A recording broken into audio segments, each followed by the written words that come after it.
Hi, I'm Harper. When I was 16, my parents drove me deep into the Alabama backroads and left me at a rotting abandoned house. Not because they forgot me, not because they were lost. They did it on purpose to teach me a lesson. They wanted to see if I could survive, if I could find my way home. I never went back. But years later, they found me. Not out of love, not out of guilt, but because they needed something. And when I said no, they tried to destroy everything I built. But they didn't know I had already learned how to survive without them. It was one of those thick, sticky Alabama summers, the air heavy with heat and the sweet rotting scent of pine needles. The dirt road kicked up red dust as Dad's old Chevy rumbled over the gravel, the windows down the wind, pushing my hair into my eyes.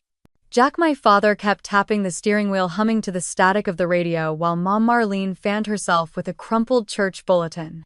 We turned down a narrow path lined with tall grass and rusted fence posts. The truck slowed as a small leaning house came into view, hidden behind overgrown bushes. The windows were cracked, some boarded, and vines crawled up the sagging porch. I felt something cold settle in my stomach. "Hop out, Harper," Dad said, not looking at me. I blinked, clutching the frayed strap of my backpack. "What? Why?" Mom turned around, forcing a smile that didn't reach her tired blue eyes. "Just go inside and grab that box by the door, honey.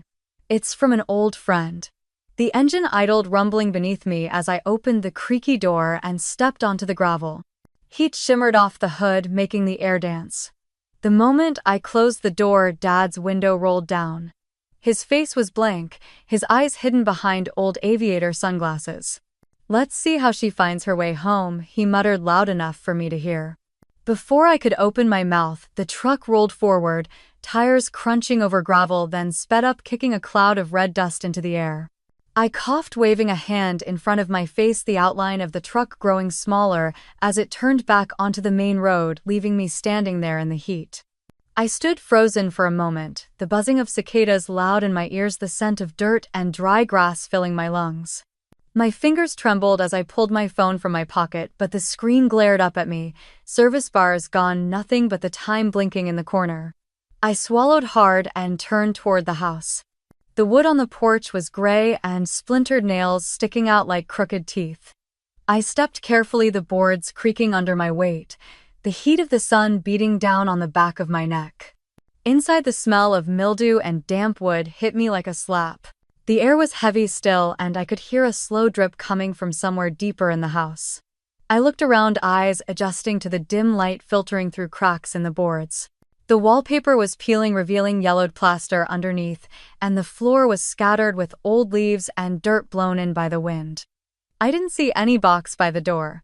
A breeze pushed through a broken window, making a piece of wallpaper flap softly against the wall. I jumped at the sound, my heart pounding in my chest. I forced myself to take a breath, to step farther inside, the old floor groaning under each step. I glanced at the corners of the room, half expecting someone to jump out, but it was empty, silent except for the drip and the groan of the old boards. Turning around, I pushed open the screen door, letting it creak and slap against the frame as I stepped back outside. I looked down the road where the truck had disappeared, hoping, praying that it would come back, that this was another twisted lesson that would end soon. But there was nothing. Just the hum of insects, the rustle of grass, and the soft creak of the porch as I sank down to sit on the top step, arms wrapping around my knees. The dirt road stretched ahead, empty and quiet, a thin line cutting through the heat and grass. I wiped sweat from my forehead with the back of my hand, glancing around the yard, spotting faint paw prints in the dry dirt leading around the side of the house. A breeze pushed past, carrying the scent of something wild and sharp, and I heard the distant groan of the wind moving through the old wood. I closed my eyes, pulling my knees tighter, the fear crawling up my spine as I tried to convince myself that they would come back, that they couldn't possibly leave me here alone. A sound broke through the silence, low and wet, like a heavy breath dragging across the floorboards behind me. I froze, my arms tightening around my knees, ears straining in the still air. Another breath, closer this time, followed by the soft tap of nails on wood. My eyes snapped open, scanning the porch, the dirt yard, the broken windows. Nothing moved, but the sound came again, steady, slow, alive. I forced myself to stand, legs shaking, palms sweaty against my jeans. I turned toward the side of the house where the sound was coming from, every instinct screaming to run. But I couldn't leave, not without knowing what was there, not without trying to stay in control. The breeze shifted, carrying the scent of damp fur and dirt. I stepped carefully down the creaking steps, the dry grass crunching under my shoes. The sun was dropping, lower shadows growing longer across the yard. I followed the faint prints in the dirt, moving around the corner where the siding peeled away from the house. That's when I saw it. A dog, ribs showing under patchy brown fur, was crouched low near the foundation, eyes glinting gold in the fading light. It was staring right at me, hackles raised, lips twitching as if deciding whether to growl or run. I froze, heart hammering so hard it hurt. "Hey," I whispered, my voice shaking. "It's okay. I'm not gonna hurt you." The dog's ears twitched, but it didn't move, eyes locked on mine. Its breathing was ragged, each inhale sounding like a struggle, each exhale wheezing. I took a slow step forward, hands out, palms open. "Easy," I whispered again, "easy, buddy." It shifted weight, moving to its back legs, ready to bolt. I stopped, dropping to one knee in the dirt, ignoring the sharp rocks pressing into my skin. I pulled the crust of bread I had stuffed in my pocket that morning, holding it out toward the dog. "Here," I said softly. "You're hungry, right? Me too." The dog's nose twitched, sniffing the air. It inched forward, paws scraping softly, ribs moving with each cautious breath. The sun dipped lower, the breeze cooling as the air turned purple with dusk. I stayed still, barely breathing, as the dog came close enough to sniff the bread. Its tongue darted out, touching the crust, then pulling back. I didn't move, letting it decide. Finally, it lunged forward, snatched the bread, and backed away, chewing quickly, eyes never leaving mine. A small broken laugh escaped my lips, tears burning behind my eyes. "Good boy," I whispered, even though I wasn't sure if it was a boy, even though I didn't know if it would stay. The dog finished the bread, licking its lips, and stood there watching me. I shifted to sit in the dirt, wrapping my arms around my knees again, the rough ground digging into my legs. The dog took a step closer, then another, until it was just a foot away. Close enough for me to see the scars on its muzzle, the dirt caked in its fur. "You're alone too, huh?" I whispered. The dog lowered itself to the ground, laying its head on its paws, eyes blinking slowly as it kept watching me. The air was cooling quickly. Crickets beginning their chorus in the grass, the rustle of wind through the broken boards above us. I didn't know if it would stay. I didn't know if I wanted it to. But the idea of not being alone, even for a night, made the fear in my chest loosen just a little. I leaned back against the house, the wood cold against my spine, and closed my eyes. For a moment, I imagined headlights sweeping over the yard, the sound of gravel under tires, my parents stepping out telling me it was over, that it was just a test. But there was nothing. The darkness grew thicker, the air filled with the sounds of the night. The dog shifted beside me, its breathing slowing, matching mine. I didn't know what tomorrow would bring, but for now we were two creatures left behind, trying to survive one more night. A branch snapped somewhere in the darkness, sharp and close, making the dog lift its head, ears forward, a low growl rumbling in its chest. I held my breath as I looked into the dark yard, the fear crawling back up my spine. Something was moving out there. The dog beside me lifted its head, ears sharp, a low growl rumbling in its throat as the darkness shifted. I held my breath, eyes straining to see past the tree line, the faint rustle of dry grass brushing against the breeze. A raccoon darted out its eyes, catching the moonlight before it scurried back into the trees. The dog's growl faded into a soft whine as it lowered its head again, pressing closer to my leg. "You scared me, Max," I whispered. The name slipped out before I could stop it, but it felt right. Max. His ear twitched at the sound, and I reached out, letting my fingers hover over his dirty fur before touching him. He flinched, then settled, the warmth of his body seeping into the cold night air around us. I leaned back, my hand resting on his neck, feeling the thin skin, the scars hidden beneath matted fur. His ribs moved with each breath, slow and tired, but he didn't move away. For the first time since the truck disappeared, I felt like I wasn't completely alone. "Guess it's you and me now," I said, my voice breaking in the quiet. Max blinked, eyes shining in the moonlight, then closed them again, his breathing deepening as he drifted to sleep. I looked up at the sky, the stars scattered above like cold pinpricks of light, and pulled my knees tighter, listening to the night sounds, letting the fear in my chest settle. Sleep came in waves, pulling me down, letting me drift for a moment before the cold woke me up again. Max stayed close, his body pressed against mine, sharing what little warmth we had as the hours dragged on. When the first hint of dawn turned the sky gray, Max stirred, lifting his head to sniff the air. My stomach ached with hunger, a hollow emptiness that made me dizzy when I stood. I checked my pockets, pulling out 2 crumpled dollar bills and a few coins, not nearly enough, but it was all I had. "Come on," I whispered, nudging Max gently. "We can't stay here."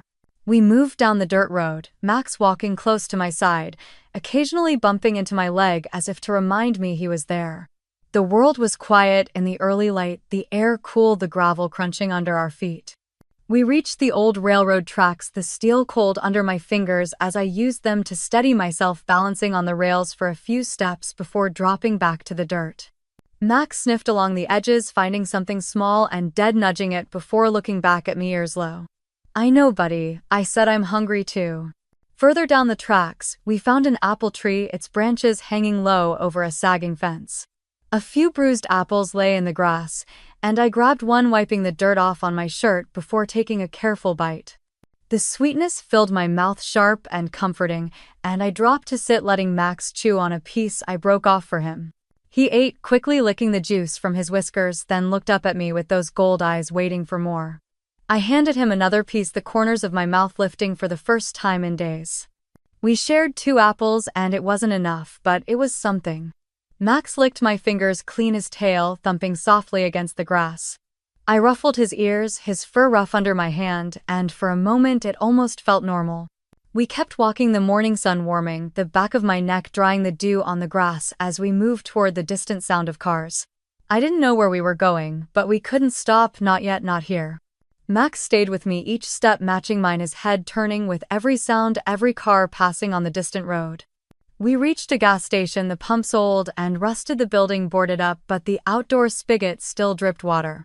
I cupped my hands, letting Max drink first, then splashed the cold water on my face, letting it wake me up. "Ready?" I asked, my voice soft, unsure. Max shook himself, water spraying from his fur, and looked up at me, tail giving a single wag before he stepped forward. We left the tracks and followed the road, Max trotting beside me as the sun climbed higher, the air warming around us and the promise of the next place pulling us forward. Max kept close as we walked, his paws quiet on the warm asphalt, head turning at every bird call and rustle in the grass. My stomach twisted with hunger, the small bites of apple long gone, leaving only the hollow ache that made me dizzy. I kept one hand near Max's back, grounding myself each time he brushed against my leg. We passed broken fences and mailboxes, rusted through the road, quiet except for the soft hum of insects. We reached a crossroads where a single gas station stood, its windows dirty, the open sign unlit. An old vending machine leaned against the wall, the faded colors of soda labels barely visible. I dug into my pocket, pulling out the crumpled bills, and counted the coins in my palm. "Let's hope this works, Max," I muttered. I fed the machine the first dollar, holding my breath as it swallowed the bill with a slow groan. The lights flickered, buttons lighting up in dull red. I pressed for water, praying it would come. With a loud clunk, a bottle dropped, rolling forward. "Yes," I whispered. Max wagged his tail, his tongue lolling, eyes bright with hope. I twisted the cap and poured some into my hand, letting him lap it up, his rough tongue scraping against my skin. I drank the rest, letting the cold water calm the burning dryness in my throat. "Better, huh?" I asked, and Max nudged my hand, licking the last drop from my fingers. We moved on, following the road until we reached an old railway crossing.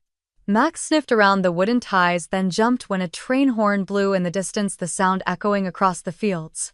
I watched the sky, the clouds drifting across the blue, and felt the tiredness weighing down on me. "Come on, Max," I said, "let's keep moving." We found a small orchard where fallen apples lay in the grass, bruised but still good enough to eat.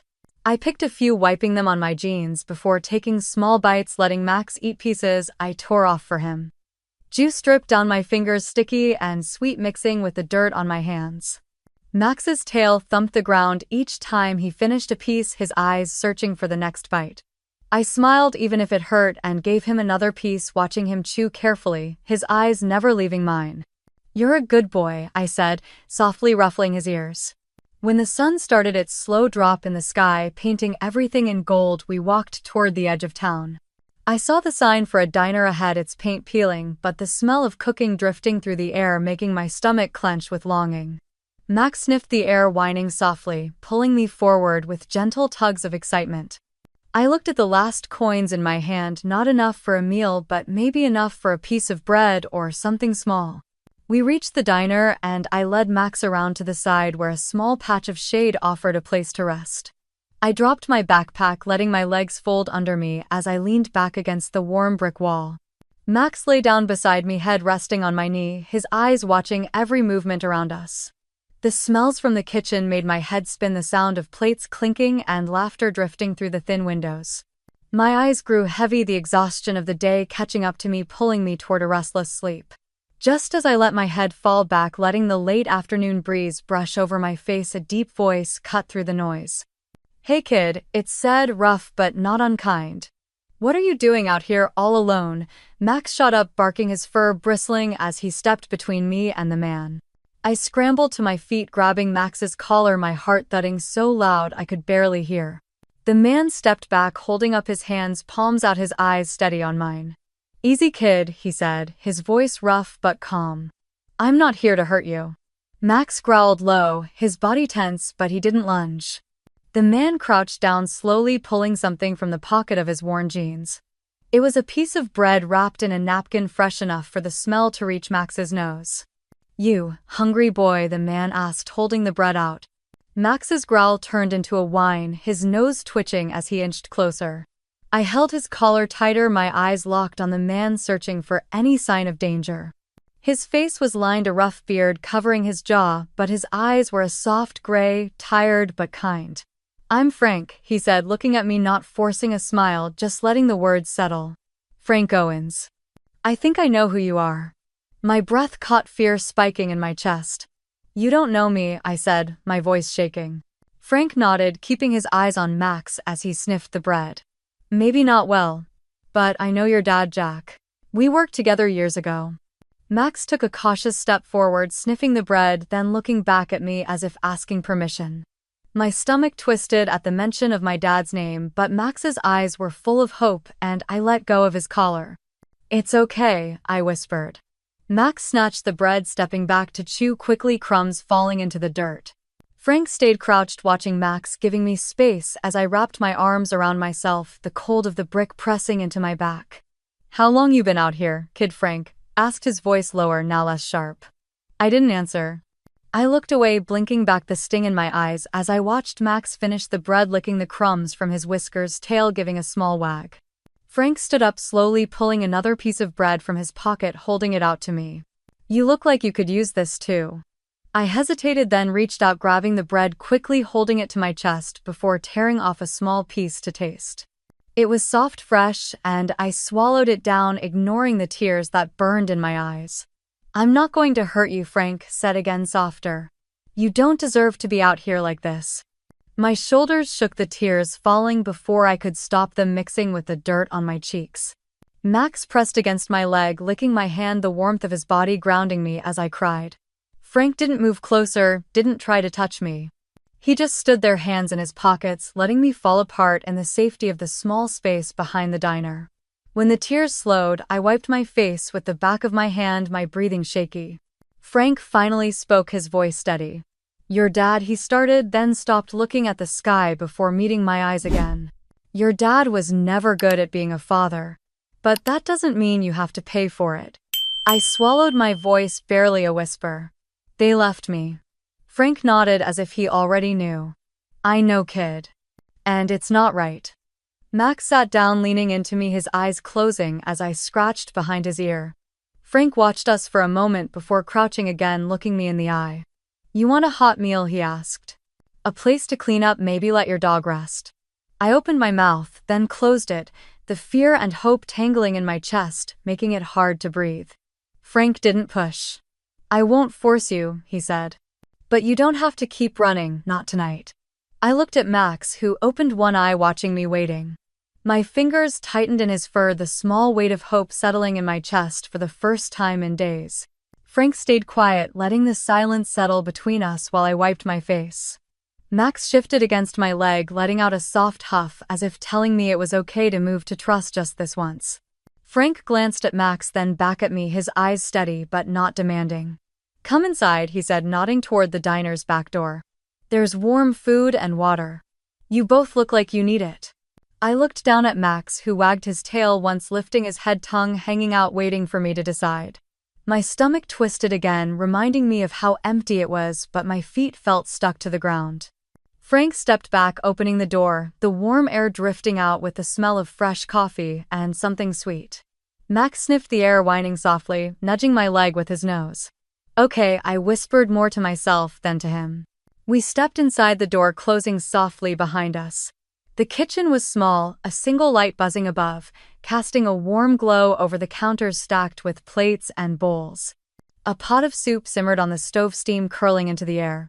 Frank moved around easily, pulling down 2 bowls, filling one with water for Max and the other with thick warm stew. He placed the water on the floor, and Max lunged forward, drinking deeply, tail thumping the ground. Frank handed me the bowl of stew, and the warmth seeped into my cold hands, the smell so good it made my eyes sting again. I sat down on the small step by the back door, Max curling against my side as I lifted the spoon to my lips. The taste was everything I didn't know I needed.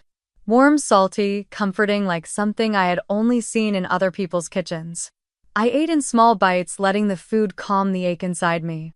Frank leaned against the counter, arms crossed, watching me, but not with pity, just a quiet understanding. When I finished, I set the bowl down, wiping my mouth with the back of my hand.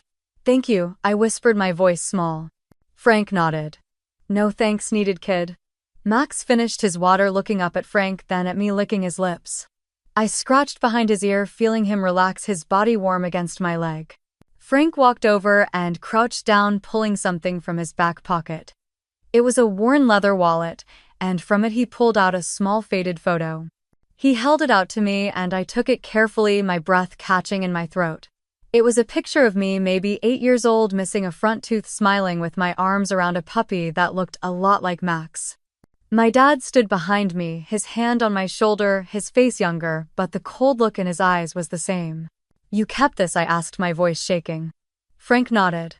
"Your dad gave it to me years ago, said he wanted to remember the day you stopped crying over everything." I swallowed hard, my fingers gripping the photo. "He said that." Frank's jaw tightened. "Yeah, Jack. He wasn't built to be a father, Harper." I looked down at Max, who was now dozing against my side, trusting me enough to rest. My eyes burned, and I blinked quickly, breathing through the tightness in my chest. Frank took the photo back, sliding it into his wallet, then met my eyes. "You don't deserve what he's done to you." My lips parted, words catching in my throat, but nothing came out. Frank's eyes softened, and he reached out, setting a gentle hand on my shoulder. "You deserve a chance at something better," he said. "A real life. One where you don't have to look over your shoulder every day." I closed my eyes, letting the warmth of his hand sink and feeling the weight of every moment I had spent alone pressing against me, begging to be let go. When I opened them, Frank was still there, steady, patient, waiting. He stood up slowly, holding out his hand toward me, palm open. "Harper," he said, his voice calm, "are you ready to leave this nightmare behind?" I didn't speak. I just reached out and took Frank's hand. His grip was warm, steady, nothing like the cold hands that had pushed me away so many times before. Max stood shaking out his fur before pressing against my leg, looking up at us as if asking if we were really leaving. "Come on, kid," Frank said, letting go of my hand to open the back door again. "Let's get you both out of here." We walked out into the fading light, the air cool, the sky streaked with pink and gold.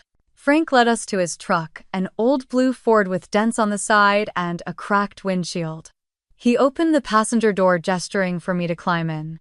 Max jumped in first, curling up on the floor by my feet as I slid into the seat, hugging my backpack to my chest. Frank started the engine, the rumble vibrating through the seat, comforting in its steadiness. He didn't speak as we pulled away from the diner, the tires crunching over gravel before we turned onto the road, leaving the quiet streetlights behind. The ride was long and quiet, the headlights carving out small pieces of the dark road ahead. I kept my hand on Max's back, feeling him breathe, grounding myself with every rise and fall of his chest. Frank hummed softly to the radio, old country songs filling the cab in the pauses between the hum of the tires. We pulled into a small trailer park on the edge of town, the gravel roads lined with old trailers, each with a small porch and a single light glowing at the door. Frank parked in front of a white trailer with blue trim, the paint chipped but the steps swept clean. "This is home for now," Frank said, shutting off the engine. I nodded, opening the door, the cool night air brushing against my face as Max jumped out, sniffing the grass before sticking close to my leg. Frank unlocked the door, pushing it open to let the warm light spill out, the scent of coffee and old wood welcoming us in. Inside, the trailer was small but clean. A couch with a faded blanket, a small table with 2 chairs, a tiny kitchen with dishes stacked neatly in the drying rack. It felt safe. "You can take the couch," Frank said, hanging his keys on a hook. "Bathroom's down the hall if you want to clean up." Max jumped onto the couch, curling into a tight ball, his tail thumping once before he settled. I dropped my bag beside him, my hands shaking as I looked around, taking in the small space that felt more like home than anywhere I had been in years. "Thank you," I whispered, my voice catching. Frank nodded, filling a bowl with water for Max and placing it on the floor. Max jumped down, drinking eagerly, the sound filling the small room with something that felt normal. "You both get some rest," Frank said, walking to the small kitchen. "Tomorrow we'll take care of that dog, get him checked out." I glanced at Max, who looked up with water dripping from his chin, his eyes soft and trusting. "And you," Frank continued, leaning against the counter, "we're going to figure out what you need. School, food, whatever it is." I sat down on the couch, the cushions sinking under my weight, Max climbing back up beside me, pressing close until I could feel his warmth along my side. I laid my hand on his back, letting my eyes close, the exhaustion pulling at me now that I was safe. Frank turned off the kitchen light, leaving only the small lamp by the couch on the glow, soft and warm. "Get some sleep, Harper," he said, his voice low. "Tomorrow is a new day." I didn't answer, letting the words settle around me as Max sighed, his body heavy against mine, the soft sounds of the trailer settling into the quiet of the night. I woke to the smell of coffee and the sound of Max's paws clicking across the linoleum floor. The morning light slipped through the small window, landing across Max's fur as he wagged his tail, nose pressed to my hand, urging me to get up. I sat up slowly, rubbing sleep from my eyes, the blanket slipping from my shoulders. Frank stood at the stove, a mug in his hand, his eyes meeting mine with a quiet nod. "Morning, Harper." I cleared my throat, my voice rough. "Morning." Max pressed his head into my lap, eyes hopeful, tail thumping. I scratched behind his ears, feeling the warmth of him, letting it chase away the cold that still clung to my chest. "Eat first," Frank said, sliding a plate with scrambled eggs and toast onto the small table. "Then we're taking Max to get checked out." Max lifted his head, ears perked at the sound of his name, and I almost smiled. After breakfast, we loaded into Frank's truck, Max sitting between us, his head turning with each sound outside the window. The vet clinic was small, the bell above the door jingling as we stepped inside. The smell of antiseptic mixed with the soft barks and meows drifting from the back. Max tensed, pressing against my leg, but I kept a hand on his neck, whispering, "It's okay, buddy." The vet, a kind woman with gray hair pulled back in a braid, knelt in front of Max, letting him sniff her hand before scratching under his chin. "He's a good boy," she said, smiling at me. Max got his shots, flinching but not pulling away his eyes on me the whole time. Frank filled out some paperwork, glancing back at me as I held Max's head in my hands, whispering, "Good job, Max." Back in the truck, Max curled up on the seat, tired but safe, his head resting on my thigh. Frank started the engine, glancing at me. "You did good." We drove into town, stopping in front of a large brick building with glass doors. A sign above read Community Technology Center. Frank looked at me, waiting. "What is this?" I asked, my fingers tightening around Max's fur. Frank smiled, just a small curve of his lips. "A place to see what's possible." Inside, the room was filled with tables covered in circuit boards, laptops, and small robots rolling across the floor. College students in hoodies and jeans moved between stations, testing code, laughing, arguing, their voices a hum of energy. I stood, frozen, eyes wide, watching a girl with curly hair program a small robot to follow a black line on the floor. Another group adjusted sensors on a drone, the tiny propellers buzzing softly. Frank leaned down, his voice low. "You like this stuff, don't you?" I nodded, unable to speak as the robot changed direction, lights blinking following the girl's command. Frank placed a hand on my shoulder steady. If you wanted Harper, we can make this happen. GED scholarship's a real shot. Fear tightened in my chest, the doubt creeping in like a shadow. I'm not smart enough, I whispered. I don't have money. Frank's grip on my shoulder tightened, not hard, but enough to make me look up. You're smart enough. You're worth this. Don't let what they did to you make you forget that. The students' laughter drifted around us, the sound of the robot's wheels clicking against the floor, the low hum of computers filling the air. I watched the girl raise her arms in victory as the robot reached the finish line, her friends cheering. For a moment, I let myself imagine it. Learning, building, being part of something that wasn't survival but hope. Max pressed his nose against my leg, letting out a soft whine, reminding me he was there, reminding me I wasn't alone. I looked at Frank, his eyes waiting patient. I nodded just once, letting the fear and hope battle inside me. That night, I sat on the couch with Max's head on my lap, my GED prep books stacked on the table, pages marked with sticky notes. Frank was in the kitchen humming as he cleaned up the warm light of the trailer study around us. My phone buzzed on the table, the screen lighting up with a number I knew too well. A message popped up. Maya, don't forget you're still our daughter. I stared at the message, the glow of the screen lighting up Max's gray fur as he lifted his head. He let out a soft huff, resting his chin back on my leg as if telling me not to let it get to me. I turned the phone over, letting the screen go dark, letting the past slip back into the shadows where it belonged. Years passed like that. I got my GED, then a scholarship. Frank was there for every milestone, standing in the back of the graduation hall when I walked across the stage, clapping with quiet pride. Max waited at home, tail thumping when I opened the door, licking tears off my face when I finally let myself cry. I got into MIT, terrified I would fail, certain I didn't belong. But I stayed. I learned to build algorithms, code late into the night, and present research I never thought I could understand. Max lay under my desk, growing older, his muzzle going white, but his eyes still following me as I paced during late-night calls. When I graduated, I moved to Austin, the heat familiar, but the city alive with something I had never felt before: possibility. I launched Cypress Systems, building AI to help doctors detect diseases faster, giving people a chance I wished someone had given me. We grew fast. Investors came, contracts were signed, and offices filled with the low hum of computers and the soft chatter of engineers. Max's bed stayed beside my glass desk, the soft thump of his tail, the only sound that could break my focus when the world outside got too loud. One morning, I was reviewing a new pitch deck when Jenny, my assistant, knocked on the glass door, her eyes uneasy. "There's someone here to see you," she said carefully. Before I could ask, the door swung open.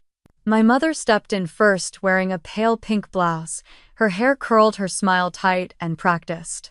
My father followed, older, heavier, but his eyes sharp, scanning the room like he was looking for something to own. And behind them was Blake.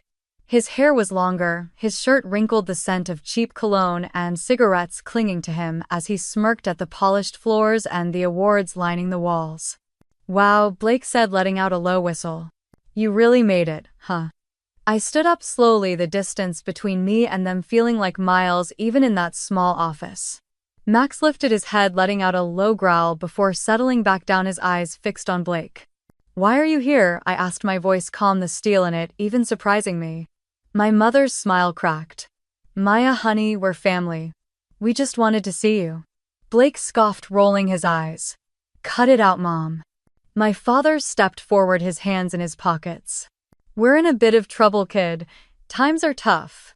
Blake's smirk twisted into something meaner. "You owe us, Maya." I let out a breath, my fingers curling against the edge of my desk. "I don't owe you anything."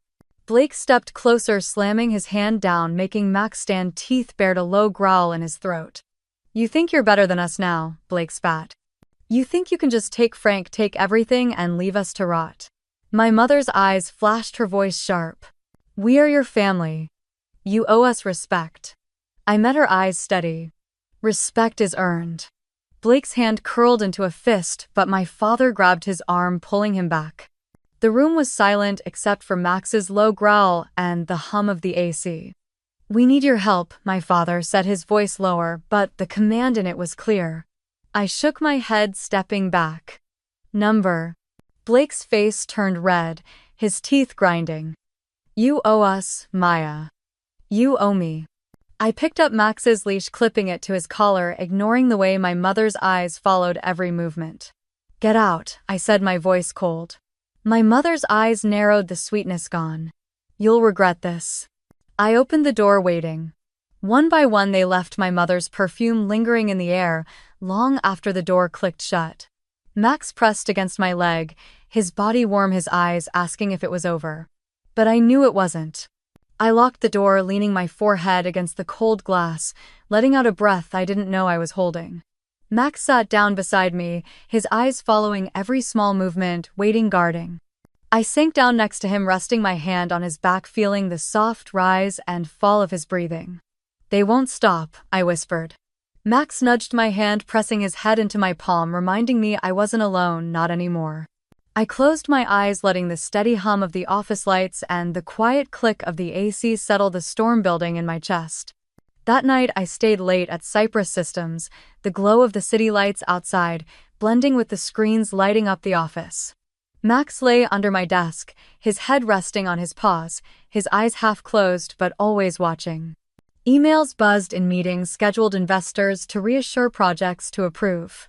I moved through it all with practiced ease, but under it a quiet tension throbbed, warning me that the past was clawing its way back. Frank called as I packed up to leave, his voice warm, steady. Heard they showed up, he said. I let out a tired laugh. Yeah. You okay? Frank asked, the silence on the line letting me know he would wait for the truth. I will be, I said softly. Frank was quiet, then cleared his throat. They see what you've built, Maya. That's why they're here. I looked around the office, the awards, the projects in progress, the dream that had once felt impossible now alive around me.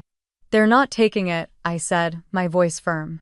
Damn right, Frank replied, and I could hear the pride in his voice before he hung up. I drove home that night, the Austin skyline glowing in the distance, Max's head resting on the back seat, his eyes watching the lights pass by. We pulled into the small house I had bought, the porch lights spilling warm yellow onto the driveway. Inside, Max went to his bed by the fireplace, circling before settling down with a soft sigh. I stood in the kitchen drinking water, letting the quiet wrap around me, reminding myself how hard I had fought for this peace. But peace didn't last. 2 days later, Jenny knocked on my office door, her face pale, her phone in her hand. You need to see this, she said, her voice shaking. She handed me the phone, and my stomach dropped. Social media notifications exploded on the screen, hundreds of messages flooding the company's page, my personal accounts, investor emails. CEO ungrateful to her dying parents. She stole from her family to build her company. Blood money built on betrayal. I scrolled, my pulse pounding, the words blurring together as photo after photo loaded pictures of me at MIT at the Cypress launch, standing beside Frank, my parents smiling in old family photos posted beside claims that I had abandoned them. Max stood walking over, pressing his head against my leg, grounding me as my hands shook. Who's posting these? Jenny whispered. I looked at her, my jaw tightening. Them. She swallowed, glancing at the screen again. What do we do? I turned the phone over, the screen going dark, my reflection staring back at me.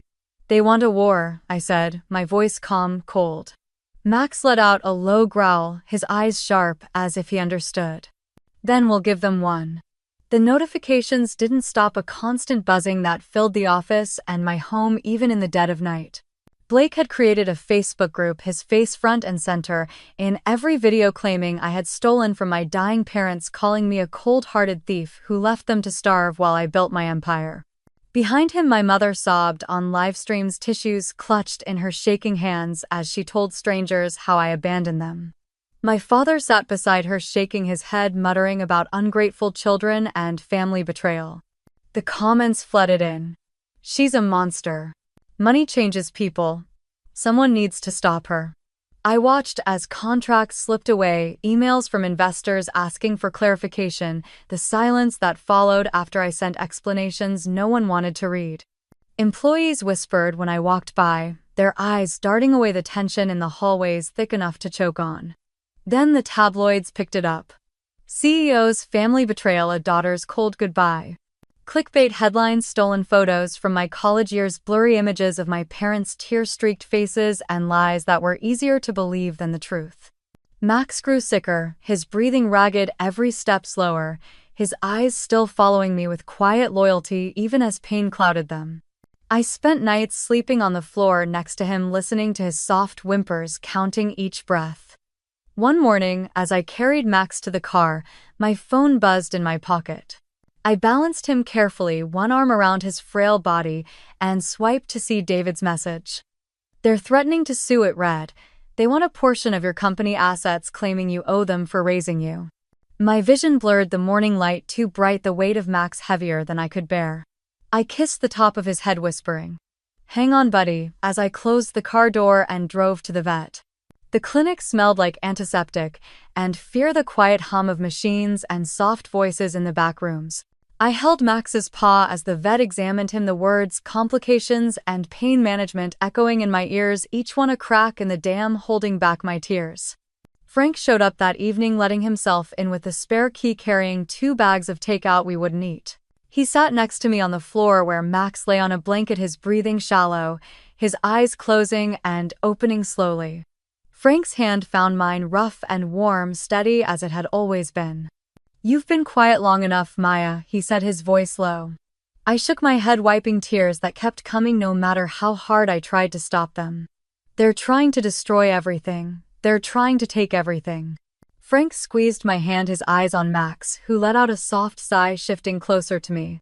"Then don't let them." I looked at Max, at the dog who had followed me through every storm, who had waited for me at the door through every late night, who had never once doubted me when the world did. His chest rose and fell each breath, a battle, each blink slower than the last, but his eyes still found mine, trusting. "I can't let them take this." "Max," I whispered, my hand on his head, my tears falling onto his fur. Max let out a low huff, his tail tapping weakly against the blanket. Frank's hand rested on my shoulder, firm, grounding. "Then it's time." I wiped my eyes, standing slowly, looking at the reflection of myself in the dark window. My face was tired, but my eyes were clear. I walked to the kitchen table, pulling my laptop from its case, the weight of it familiar, comforting. I opened it, the screen lighting up the room, illuminating Max's quiet breathing, Frank's steady presence, and the storm that was waiting outside. My fingers hovered over the keyboard before I began to type. STREAMTITLE,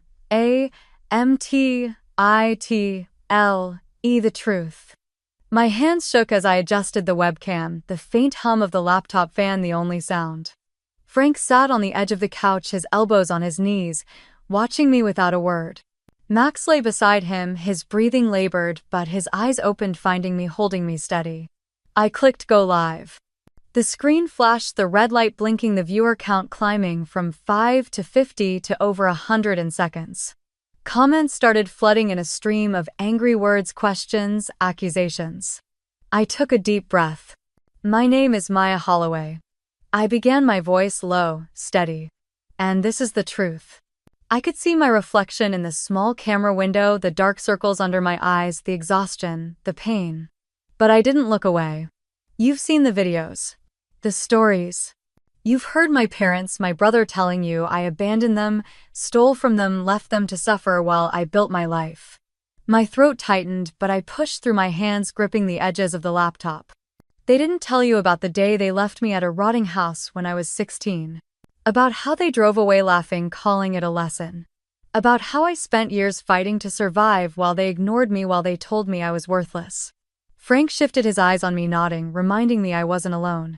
"They didn't tell you about Frank, who found me, who gave me a place to stay, who helped me get my GED, who sat in the back row at my MIT graduation because he knew no one else would come."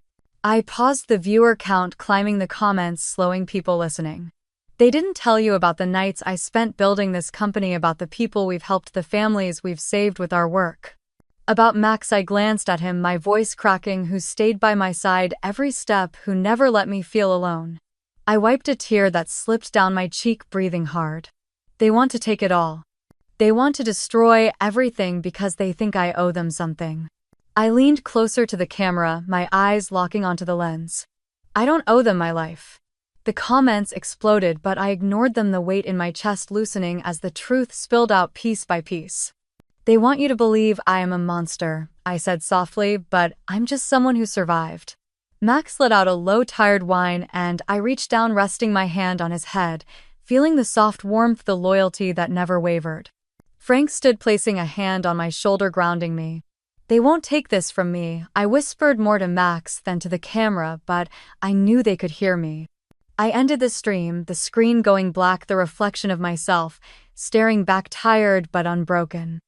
The room was silent, the hum of the city outside, muffled by the closed windows. Then, in the quiet, my phone buzzed, lighting up with a message from an unknown number.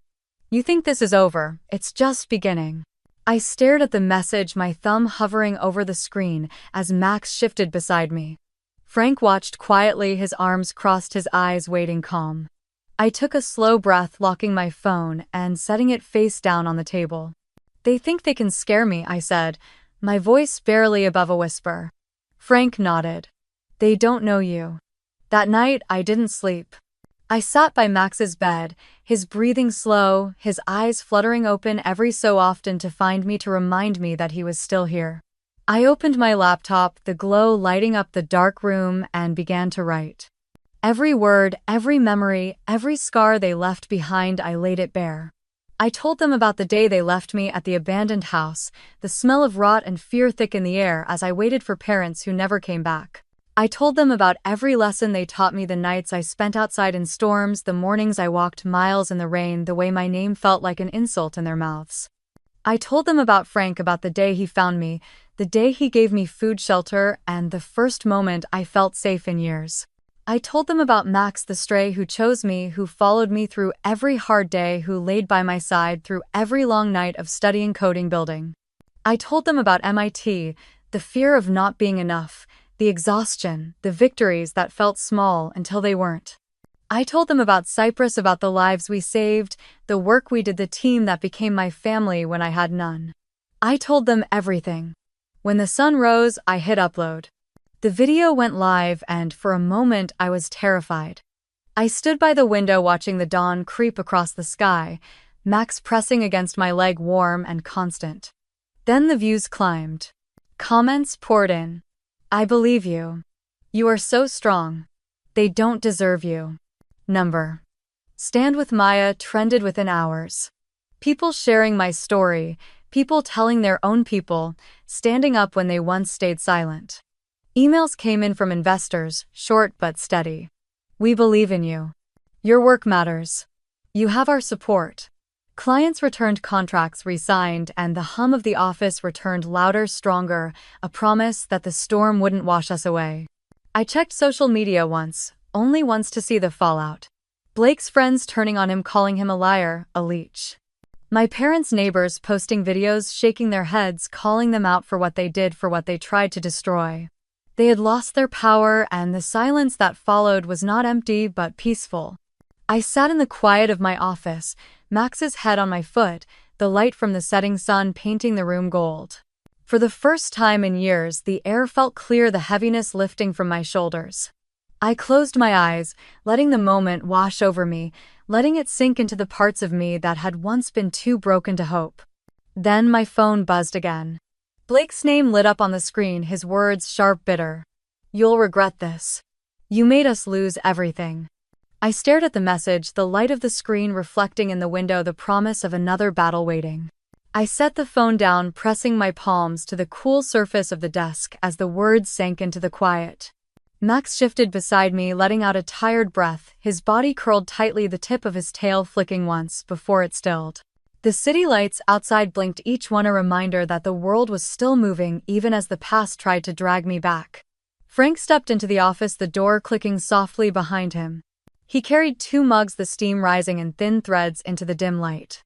"Thought you could use this," he said, setting the coffee down near my hand. "Thanks," I murmured, wrapping my fingers around the warmth, letting it ground me, letting the scent of coffee push away the metallic taste of fear that tried to climb into my throat. Frank lowered himself into the chair across from me, his elbows resting on his knees, his eyes never leaving mine. He didn't ask what the message said. He didn't have to. "They think it's over," I said, my voice low. "They think they can threaten me again." Frank nodded, the lines around his eyes tightening as he watched me.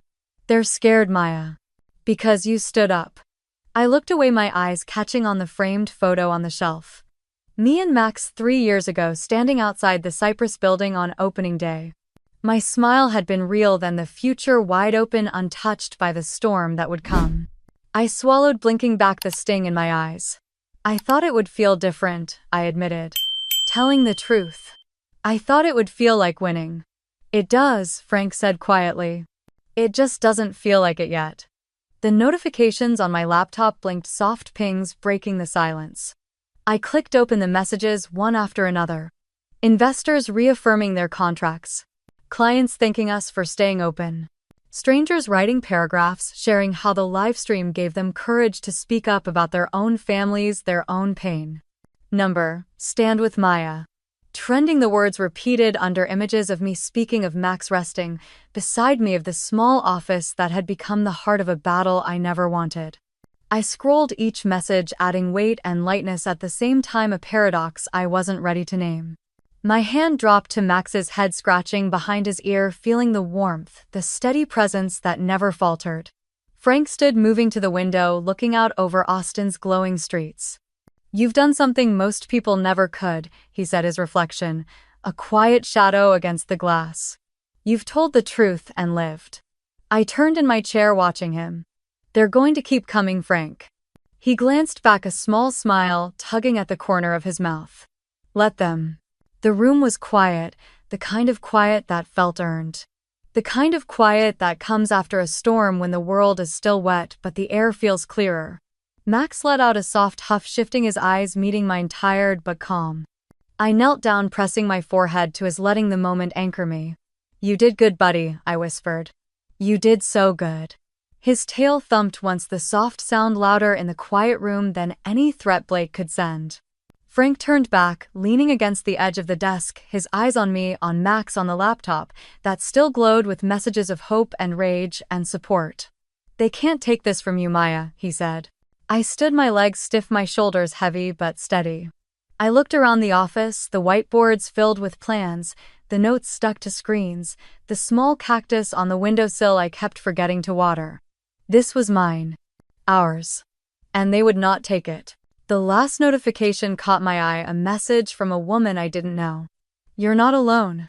I closed my eyes, letting the words settle, letting them push away Blake's threats, letting them replace the fear with something softer, something stronger. I opened my eyes to the glow of the city, the soft breathing of Max, the quiet pride in Frank's gaze. For the first time, the quiet wasn't empty. It was freedom. Then my phone buzzed again, the screen lighting up in the dark, and I saw Blake's name flash across it, the words waiting, pulsing, a promise that this battle was not over yet. I let the phone ring, the screen lighting up the dark room, then going dark again. Max shifted, letting out a soft groan, his head pressing against my foot as if telling me it was okay to let it go. I reached down, running my hand over his soft fur, feeling how thin he had gotten, how every breath was slower, now heavier. Outside, the city was alive, the glow of Austin wrapping around the windows, the soft hum of cars below mixing with the rustle of wind through the trees. I stood, moving to the window, pressing my hand against the glass, watching the lights blink, reminding me that life kept moving forward. Frank found me there a few minutes later, a blanket in his hands, draping it over my shoulders without saying a word. We stood together, the silence stretching, but it wasn't heavy. It was the kind that felt like breathing. They're gone, Frank finally said, his voice low. They packed up. Left the city. Word is they're trying to escape their debts. I nodded, the tension easing from my shoulders, the fear loosening its grip. Good. Frank looked at me, his eyes tired but warm. They can't hurt you anymore. I turned away from the window, letting out a breath I had been holding for years. Max wagged his tail weakly, trying to stand, but I knelt down, holding him close, feeling the warmth of him, the quiet strength that had carried me through every dark day. It's okay, buddy, I whispered, pressing my forehead to his. You can rest now. His eyes met mine, soft, trusting, before they fluttered closed, his breathing, slowing, his tail tapping once against the floor. I held him as the last breath, left him, tears streaming down my face, my chest aching, but underneath the pain was something gentle. Gratitude. For every mile he walked beside me. For every night he kept me from feeling alone. For every moment, he reminded me what love was supposed to feel like. Frank sat beside us, his hand on my shoulder, letting me grieve, letting me hold on until I was ready to let go.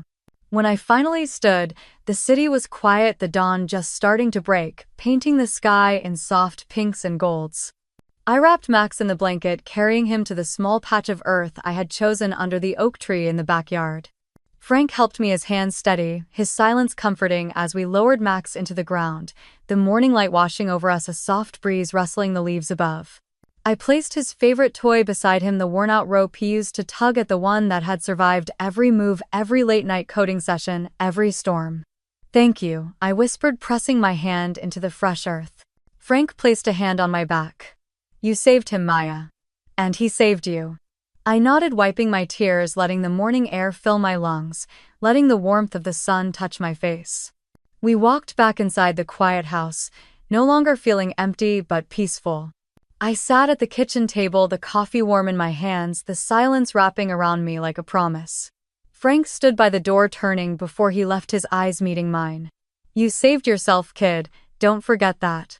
I smiled, small but real. "Thank you, Frank."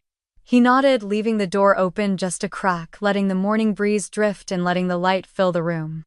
I stood there for a moment, letting the morning air wash over me, breathing in the quiet. I moved through the house, slowly touching the back of the couch where Max used to sleep, running my fingers along the kitchen counter where Frank would leave coffee, letting each corner remind me how far I had come. I stepped into Max's corner where his bed still lay, the blanket neatly folded, his old rope toy resting on top.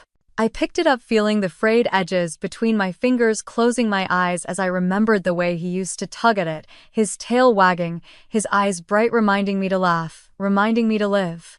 The sunlight crept further into the room, touching the photos on the shelves, the awards I once thought would mean everything, the framed snapshot of me at MIT with Frank in the background grinning with pride. I took it down, holding it close to my chest. Frank came by later that morning, knocking softly before letting himself in, holding a brown paper bag of groceries in one hand, a quiet smile on his face. "You don't have to keep checking on me," I said, a small smile pulling at my lips. "I know," he replied, setting the bag down, pulling out a carton of eggs and a loaf of bread. "But I want to." We made breakfast together, moving around each other in the kitchen, the quiet companionship comforting, grounding. I poured us coffee and we sat at the table, the soft morning light falling over us as we ate. "You've come a long way, Maya," Frank said, his eyes warm, his voice steady. "I couldn't have done it without you," I said, looking at him. Frank shook his head, a small chuckle escaping his lips. I swallowed the truth of his words, sinking in soft but heavy, like the way dawn feels before the sun fully rises. After he left, I packed up the last of Max's things, placing the box gently in the hall closet, pressing my hand against it for a moment, letting the grief come but letting it pass too, like a wave I no longer feared would drown me. I drove to the small office downtown, the one I had rented for the Max Foundation, unlocking the door and stepping into the quiet space that smelled like fresh paint and hope. The walls were lined with shelves of donated books, boxes of clothes for girls who needed them, laptops, waiting for hands that would learn to build futures with them. I walked to the window, looking out at the city, at the people moving along the sidewalks, at the buses rumbling past, at the mothers holding their daughters' hands as they crossed the street. A knock came at the door, and I turned to see a young girl, barely 17, standing there with a backpack slung over one shoulder, her eyes wary, her hands fidgeting. "Hi," she said softly, her voice barely above a whisper. "They told me you help girls like me." I smiled, stepping forward, holding the door open wider. "Yes," I said. "Come in." She stepped inside, looking around, her eyes landing on the bookshelf, the chairs, the plants on the windowsill. Her shoulders dropped just a little, the tension in her jaw loosening. "Thank you," she whispered, clutching the strap of her backpack. "You're safe here," I said, guiding her to a chair. I sat with her, listening to her story, hearing the pain, the fear, the loneliness I once knew too well. I offered her food, a warm drink, a place to rest, a path forward. And as I watched her take a sip of tea, her hands trembling, her eyes filling with tears, she tried to blink away.